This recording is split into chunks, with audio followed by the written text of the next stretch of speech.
దీవించిన సమాప్తమైందని చెప్పి తల వంచెను అనే మాట చదువుకున్నాం. ఇప్పుడు సహజ ప్రియ ఈ మాటను మన ఇంట్లో వివరిస్తుంది, శ్రద్ధగా విందాం. ఈ మాట తర్వాత మీకు మళ్ళా డ్రింక్స్ ఇవ్వబడతాయి. మంచినీళ్ళు ఎక్కువ తాగమాకండి, డ్రింక్స్ ఉంటాయి, ఇంకా చాలా పాల్గొనాలి.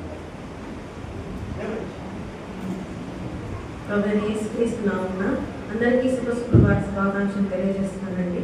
నాకు ఇవ్వబడిన మాట 6వ మాట సమాప్తమైనది. బైబిల్ గ్రంథంలో యోహాను సువార్త 19:30 మనందరం చూద్దాం ఒకసారి. యేసు ఆ చిరక పుచ్చుకొని సమాప్తమైనదని చెప్పి తల వంచి తన ఆత్మను అప్పగించను. ఎప్పుడైనా ఒక వ్యక్తి మాట్లాడే ప్రారంభ మాటలకు అలాగే చివరిగా మాట్లాడే మాటలకు మనం ఎక్కువ ప్రాధాన్యత ఇస్తూ వస్తాం. చనిపోయినప్పుడు మనం ఎప్పుడైనా అక్కడికి వెళ్ళినప్పుడు ఏమని అడుగుతాం? లాస్ట్గా మీతో ఏమైనా మాట్లాడారా అండి, మీతో ఏమైనా చెప్పారా, మీకు చివరిగా చెప్పిన మాటలు ఏంటి అని మనము అడుగుతూ ఆ మాటకి ఎక్కువ మనము ప్రాధాన్యత ఇస్తూ ఉంటాం. అలాగే యేసుక్రీస్తు ప్రభు వారి పలికిన చివరి మాటలకు కూడా మనం ప్రాధాన్యత ఇస్తూ వాటన్నిటిని మనం ధ్యానించుకుంటూ వస్తున్నాం.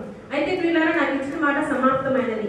సమాప్తమైనది అనే మాటకి ఇంగ్లీష్లో అర్థం ఏంటంటే ఇట్ ఈస్ ఫినిష్డ్.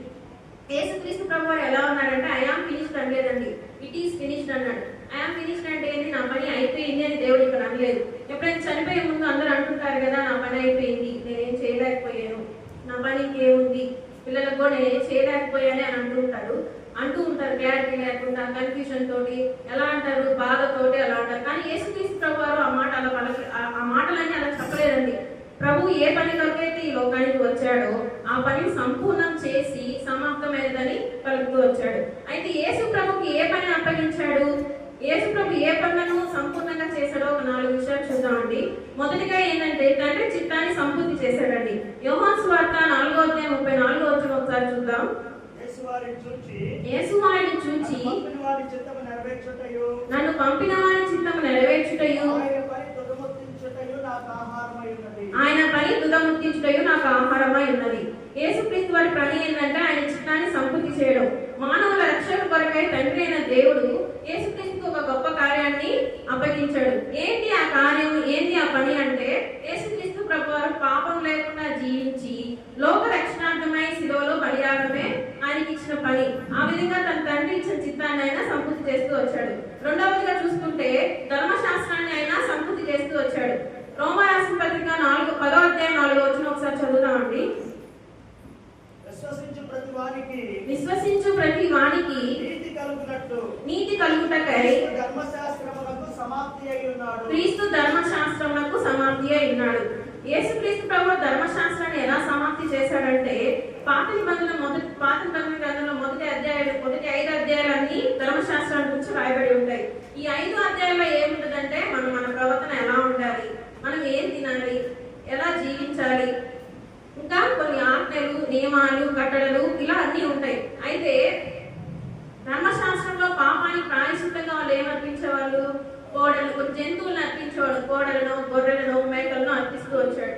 కానీ యేసుక్రీస్తు ప్రభు వారు మన పాపముల నిమిత్తమై ఒక్కసారే కల్వరిశిలలో ప్రాణం పెట్టి బలిగా అర్పించడం ద్వారా ఆ ధర్మశాస్త్రాన్ని కొట్టివేసి ఆయన ధర్మశాస్త్రాన్ని సంపూర్ణంగా సంపూర్తి చేశాడు. మూడవదిగా మనం చూసుకున్నట్లయితే ప్రవచనాలను నెరవేర్పును ఆయన సంపూర్తి చేశాడు. యెషయా గ్రంథం 53 మొత్తంలో ఏమని ఉంటుందంటే ఆయన మన పాపములను బట్టి ఆయన శిలువలో ప్రాణం పెట్టాడు.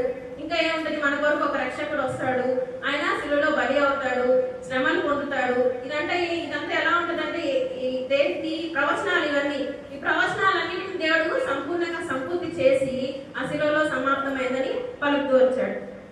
4వదిగా చూస్తే యేసు ప్రభు వారు విమోచన కార్యాన్ని సంపూర్తి చేశాడండి. ఎఫెసీయులకు రాసిన పత్రిక 1:7 ఒకసారి చూద్దాం. ఆయన రక్తము వలన మనకు విమోచనము, మన అపరాధములకు క్షమాపణ కలిగి ఉన్నది. విమోచన అంటే ఏంటంటే విడుదల.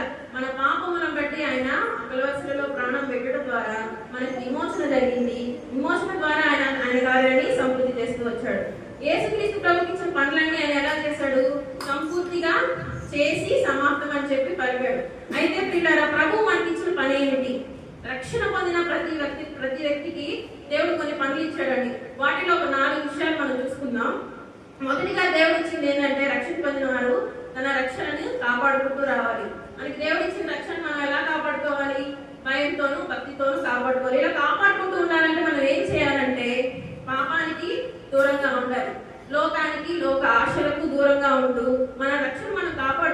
ద్వారా మన పనిని మనం సంపూర్తి చేస్తూ వస్తాం.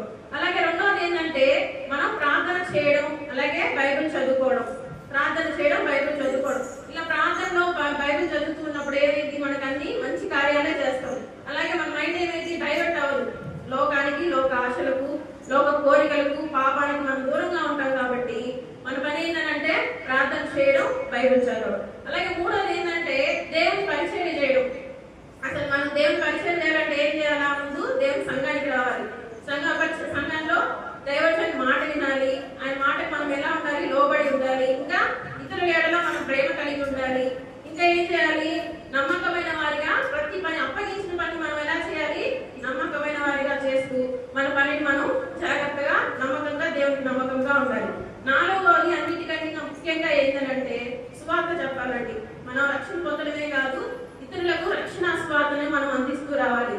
సువార్తను ఎలా చెప్పాలి, మన జీవితాన్ని మనం సాక్ష్యంగా ఉంచుకొని ఇతరులకు ఎలా చెప్పాలి, నా జీవితం ఇదివరకు ఇలా ఉంది, నేను పాపంలో ఉన్నాను, నేను ఇంకా చెడ్డ కార్యాలు చేస్తూ వచ్చాను, దేవుని నమ్ముకున్న తర్వాత నేను మంచి కార్యాలు చేస్తున్నాను, మంచి వ్యక్తిగా జీవిస్తున్నాను, నా జీవితం మారింది. ఇలా మారడం ద్వారా మనం ఎక్కడికి వెళ్తాము, పరలోక రాజ్యానికి వెళ్తాం. మన రక్షణ పొందిన ప్రతి ఒక్కరు మన రక్షణ కాపాడుకుంటూ దేవుని రాజ్యానికి వారసులుగా ఉండాలి.